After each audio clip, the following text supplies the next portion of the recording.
This show is produced by the Hartman Media Company. For more information and links to all our great podcasts, visit hartmanmedia.com. Speakers, publishers, consultants, coaches, and info marketers unite. The Speaking of Wealth Show is your roadmap to success and significance. Learn the latest tools, technologies, and tactics to get more bookings, sell more products, and attract more clients.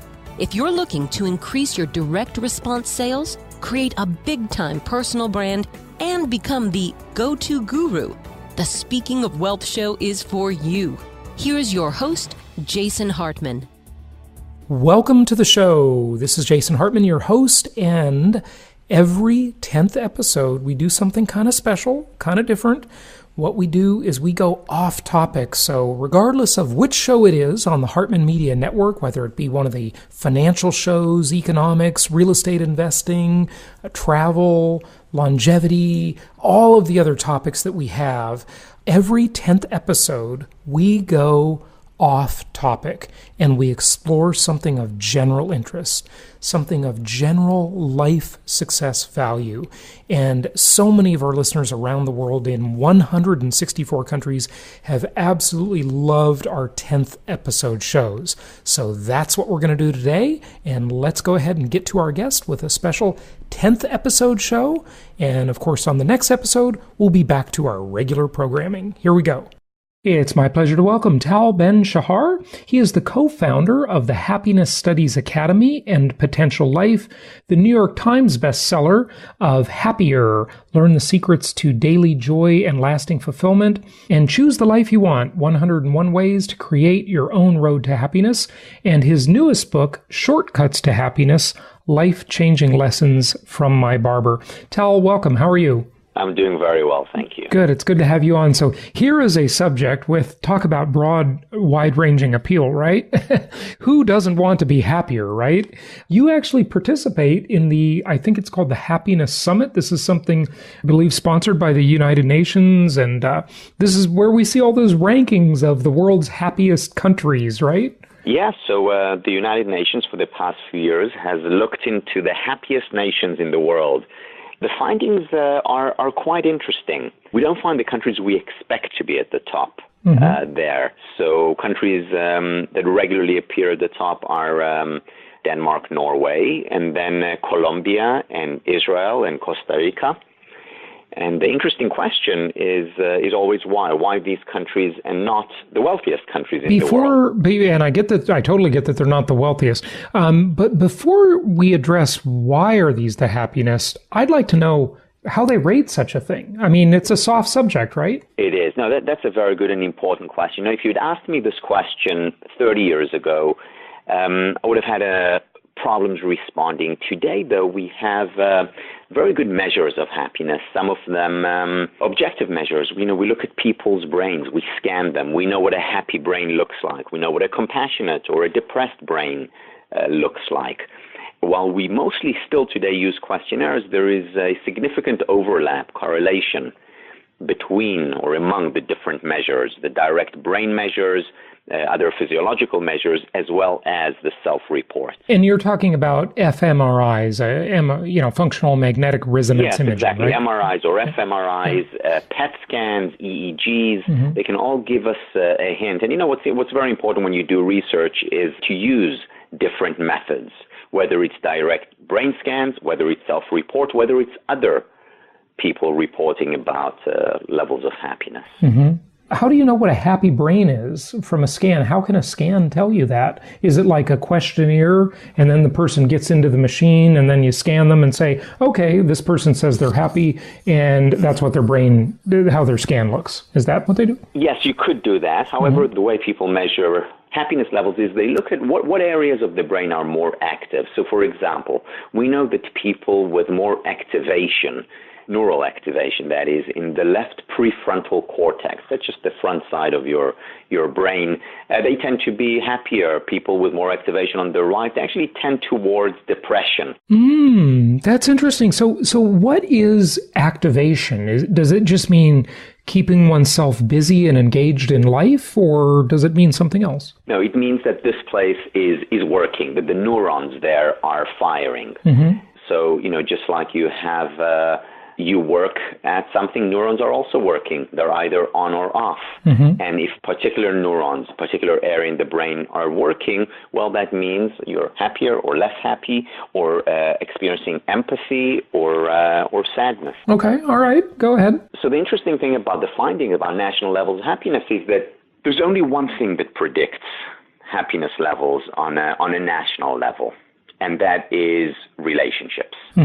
So countries that emphasize, where the people emphasize social connections, real relationships, where they prioritize it, these are the countries that are happiest. And again, these are interestingly, in Denmark, 93% of the population are members of social clubs.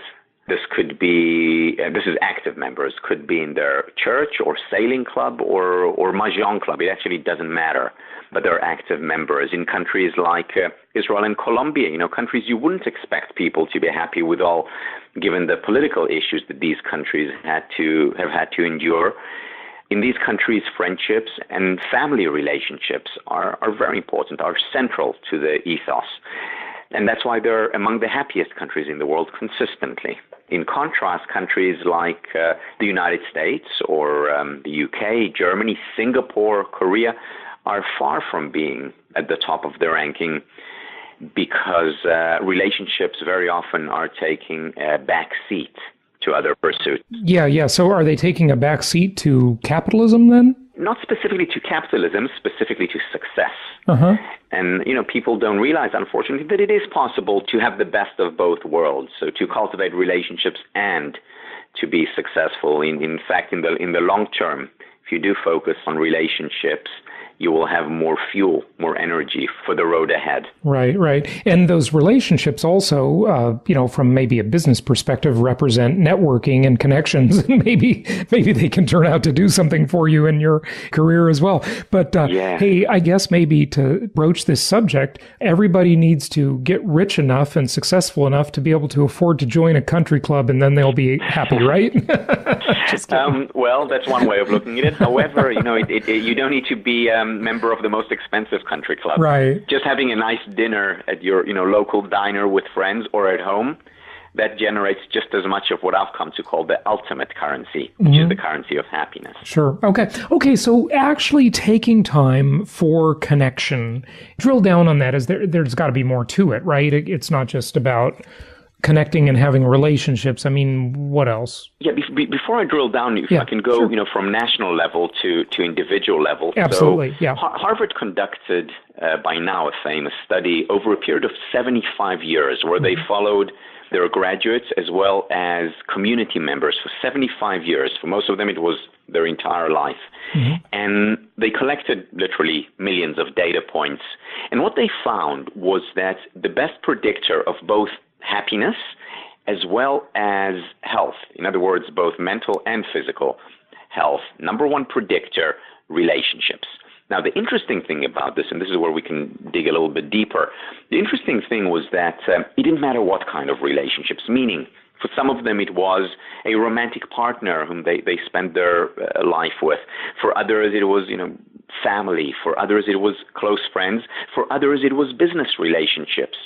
But these relationships were, here is the thing, they were real, they were authentic. And this is especially important in today's world. Unfortunately, 1,000 friends on social media are no substitute for those, one or two intimate, real relationships. In fact, it might be making you less happy, because there's all kinds of studies, which I'm sure you are well aware of, that show that people that spend a lot of time on social media develop a lot of very envious traits, and it actually it deepens separation from people, oddly. It's sort of a double-edged sword. I mean, it is good, but like anything in life, right, it needs to be kept in its place, I guess. Yes. So Eric Kleinberg, who's at NYU, is a sociologist, has shown that the more time people spend on social media, the lonelier they in fact are.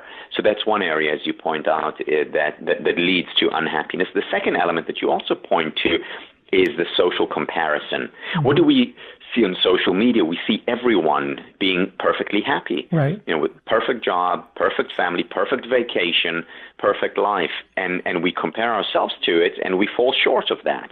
And then this upward social comparison we engage in is making us miserable. But doesn't everybody know that? I mean, maybe it hits us at a different level subconsciously versus consciously, right? Because I always like to say, we live in an era where everybody is basically running their own self-styled PR firm. And, and it's pretty ridiculous. And talk about keeping up with the Joneses. It's worse than ever now. All the things people post, they sort of have a positive bent because people don't want to be negative and heck, negative people aren't very attractive, right? So, maybe we want to be attractive to each other and be positive about things, right? But the person who's looking at their news feed has to know, because they're probably doing it too. They don't just think, oh, everybody else's life is perfect and my life is lousy because I don't post stuff like that. I mean, I don't know. Yes, we know it on a conscious level. However, as Freud's metaphor is, the conscious is only the tip of the iceberg. Yeah, fair enough. The subconscious is not doing that processing that you just went through. In other words, what's happening is that subconscious is thinking everyone is having an amazing time and I'm feeling miserable right now. That is the inner implicit conversation going on. And unfortunately, it's like... you look at the magazine covers, or, and a couple of my students have done research on this and self-esteem. And girls and women know that these are photoshopped images and that there are only, a handful of, supermodels. And yet this is what the subconscious is comparing them to, and it's hurting their self-esteem. Same with social media. Tell us about your barber. What are some of these lessons that you learned from your barber? Yeah, I must say the first lesson that I learned from my barber is that you can learn lessons from your barber. Okay. So for the past 30 years, I've been an academic. I've delved into academic journals and ancient texts and modern research. And here, I went to my barber and I realized that I was actually feeling great after a haircut. And great not just because he made me look better, because he made me feel better. And I started writing a book about him and basically collecting his pearls of wisdom over a period of 2 years. And many of these pearls of wisdom, I then found similar ideas in Aristotle and Lao Tzu 2,500 years ago, or Marty Seligman and Sonia Lyubomirsky, who are doing research in positive psychology today. Talk to us about, for example, the lesson on relationships from your barber. So my barber, again, didn't read the Harvard study on relationships or others, and yet he understood that in order to lead a happy life, he needs to spend quality time with people he cares about. Moreover, when we came into his salon, phones were off. He encouraged us to be engaged with one another. And he didn't need fMRIs to show the impact of social media and social comparison. He understood it. So relationships was one thing. The other thing was also, interestingly, silence and the value of silence. So there is one of my friends who writes in the area of leadership, talks about how silence is the sound of thinking. And that's so important. It's so important for managers and leaders to spend more time in silence. And it's not something that's done enough because we feel very uncomfortable. We even have the phrase awkward silence. And yet these periods of silence are critical for self-development and self-growth. Yeah, I love that line from The Prophet by Khalil Gibran. Of course, everybody knows the book. He says, you talk when you cease to be at peace with yourself. Talks about the importance of silence. So very, very good point. What else? Maybe another lesson. How about anger? Does anger serve a useful purpose, or is it all bad? So anger, first of all, is natural. And yes, it has an evolutionary reason and basis. However, most of the time when we get angry, it doesn't serve us. And, it reminds me, one of the stories that I tell in the book about Avi happened when I was having my haircut and a woman walked in to have her haircut and she was seething. And Avi, the barber, asked her, what's wrong? And she said, I just got cut off by this idiot, and, I can't believe he did that. And she went on and on. And then he says, can I share with you what I do when I'm cut off? And she said, sure. And he said, if I'm waiting for a parking spot and the car comes out and I'm about to go in, but then an SUV comes in, cuts me off and takes my spot. What I do then is, and we were waiting for probably, I beat him up or something like that because obviously he's a strong guy. He says, what I do is that I imagine that a cow just cut me off. Would you be mad at the cow, right? Yeah, and we said, what? And, both of us were laughing. And he said, exactly. Because if I think of a cow, I start laughing. I don't get angry. Mm-hmm. Now, this is a very simple technique that, by the way, I've been using ever since. And it's a technique where he didn't know it, but there is actually research showing that we can't experience two conflicting emotions at the same time. So I can't experience amusement and anger or empathy and hatred at the same time. And then what happens when you think of a cow and you experience amusement, you're no longer angry at it and at that person.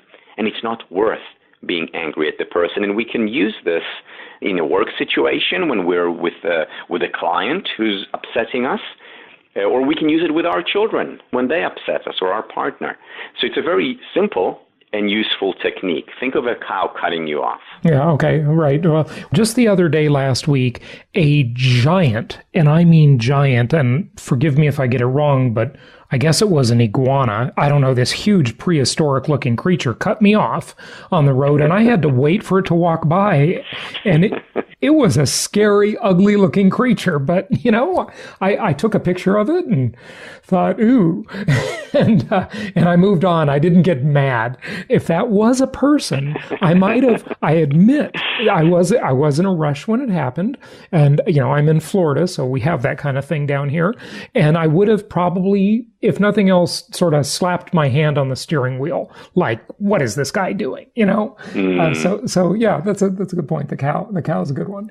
All right. What else? Maybe another topic area from your barber. Sure. So one of the things that he often would talk about is raising children, and then he would bring it to the level of business as well. And one of those things was praise. Now, it's very important, of course, to praise children. It's important to praise our partner. It's important to praise our employees. And yet how we praise them is even more important, because there's research. Again, he didn't know about this research. He does this intuitively. There's research by Stanford professor Carol Dweck on praising. And what she shows is that when we praise children, for example, for how smart they are or how beautiful they are, that's actually unhelpful in the long term. Why? Because if I'm praised for how smart I am, all I have to do is protect my self-image, and then I won't take any risks. And then I will not necessarily try. I will just try to avoid seeming not smart. In contrast, praising for effort, for hard work, that's helpful. It's helpful for children, and it's also helpful for employees. Because when I'm praised for hard work, I can always work hard. I can always invest. I can always work harder, or usually. And that's helpful. And when I saw him, praise his children for their effort rather than for their accomplishments or how beautiful or how smart they are, that was an important reminder of this research by Carol Dweck that can really make a difference. But are you praising them for real effort, or is it more like the concept of the participation trophy? And I gotta, maybe I'll play devil's advocate here for a moment, but it almost seems to me like we have in many ways ruined a generation. And I'm talking about the millennials, maybe the Gen Z after them too. Probably every generation thinks this about the one that comes after them to some extent. But we have just catered to these kids. We have made them feel good. We have told them they're great. And, a lot of them just aren't that great. Okay? They're really not putting forth a lot of effort. There are a lot of spoiled brats out there who do not exert themselves, they're not rigorous with themselves at all. I mean, it's like, does everybody just deserve a compliment all the time and, an award for just showing up? I mean, that sort of leads to the world owes me a living type of attitude, doesn't it? I couldn't agree more. I think this is a huge issue. It's a huge issue with the young kids, and then obviously it spills over to the workplace later on when they leave home. praise has to be, first of all, it has to be real. If there was no effort, then obviously don't praise for effort. They asked Jack Welch, and I remember reading this article back in 2000 when he was elected as the CEO, the manager of the 20th century. I think it was Fortune magazine. He was asked, what advice do you have for managers? And he said, my advice is learn to face reality. And if parents don't teach their children to face reality, then they're setting them up for failure. Failure in the conventional sense, also failure, emotional failure in the ultimate currency. Parents' role is to be a mirror, to reflect reality for the children. So absolutely, first of all, based on reality. Then if there was effort and success, focus on the effort. Right. Okay. So I guess maybe the key to that is whether it be your friend, your partner, your kids, employee, whatever, be sensitive enough to find the areas, and maybe it takes some effort, right, where they really are making an effort, and then make the praise real. But don't just arbitrarily do it, because, in a sense, that's lazy on our part, isn't it? When we're just sort of arbitrarily saying, oh, you're making such a great effort, when they're really not, right? Yes, it's lazy, and it's also, it's the easy way out, because, kids enjoy it, certainly in the short term when they're told they're good, but in the long term, we're really hurting them, and I see it so often. I see it with my students. I see it with also the young working adults. Yeah, absolutely. Okay, let's talk about a couple more questions here just before we wrap it up. Is happiness a currency? Yes, it is a currency by which we take measure of our life, whether we do it consciously or not. If you ask someone, if you give someone $1 billion, but $1 billion, and these are Martian dollars that you will never be able to actually use, then it's worthless. However, in the same way, money is only worth if it can be translated into happiness. If I told you, I will give you $1 billion now, but then you're guaranteed misery for the rest of your life. Now, if you actually believe me that that's true, you won't take those $1 billion because ultimately what you want is happiness. So the reason we want money is because we truly believe that it will make us happy, again, beyond survival needs, of course. Right. And that's why I call happiness the ultimate currency, because it's the currency by which we ultimately take measure of our lives. Every other currency we translate explicitly or implicitly to the currency of happiness. Yeah. So I think people get very off track and confused there when they think somehow pursuit of money to any degree at all will make you unhappy. And that's just such a silly idea. They use these few examples they've heard. Well, money doesn't buy happiness. Well, neither does poverty, right? But there is a prudent middle ground in there somewhere, isn't there? Because you don't want to be a slave to anything. Money should not be the master. That's right. So basic needs are critical for happiness. We talked earlier about national levels happiness. Countries that are poor, contrary to what many people think, they're actually in general very unhappy there. People who have no money, and then you give them an extra, $1,000 a month, money will make them happier for sure. However, beyond basic needs, additional money does not make us happier. Right. Yeah. What else should people know before you go? Just any question I haven't asked you. Perhaps the first step to happiness is allowing in unhappiness. So there's a common misconception today that the happy life is a life devoid of painful emotions, when in fact painful emotions, sadness, anger, envy, disappointment, frustration, anxiety, these are all natural human emotions. We all experience them. The question is what we do when we experience them. One thing we can do is reject them and chastise ourselves for experiencing them, and then they only intensify, they only grow stronger. In contrast, if we accept them, embrace them as a part and parcel of our life, of any life, in fact, then they don't overstay their welcome. So it's when we allow in unhappiness, embrace painful emotions as natural, give ourselves the permission to be human, that's when we open ourselves up for pleasure. And in fact, Khalil Gibran, whom you quoted earlier, talks Exactly. Talks about that. You were making me think of it. The deeper you carve into your being. Yeah. Go ahead and say that. I can't remember it, but I do remember. Yeah, I don't remember the exact word, but it's the deeper the sorrow, the more open you are, the more you can accept and take in the joy in life. I always found that interesting, that the more hardship one endures, and you don't want to intentionally go out and endure hardship, obviously, right? But if you don't have some of that in your life, you just don't have a reference point to appreciate when it's good, do you? The point also is that you learn a lot when you experience hardship. One of my ex-colleagues, Ann Arbison, said the following. She said, "Never let a good crisis go to waste." Well, Rahm Emanuel said that too in a political way, and people didn't like it too much. Yeah, go ahead. Right, and we learn and grow from hardship. Clay Christensen talks about how the best leaders are the ones who do experience hardships and difficulties earlier on in life. There's actually a strong correlation between failure, difficulties, hardships, and ultimate success. One of the sound bites that I repeat to my students and to my children as well as to my clients is learn to fail or fail to learn. There is no other way. That's how we learn how to walk. That's how we learn how to eat. That's how we learn to be in a healthy relationship. And that's how we learn to manage. I couldn't agree more. That's excellent. And, Seneca said one must wait until evening to see how splendid the day has been. So having that point of comparison, I mean, we're just full of quotes today, aren't we?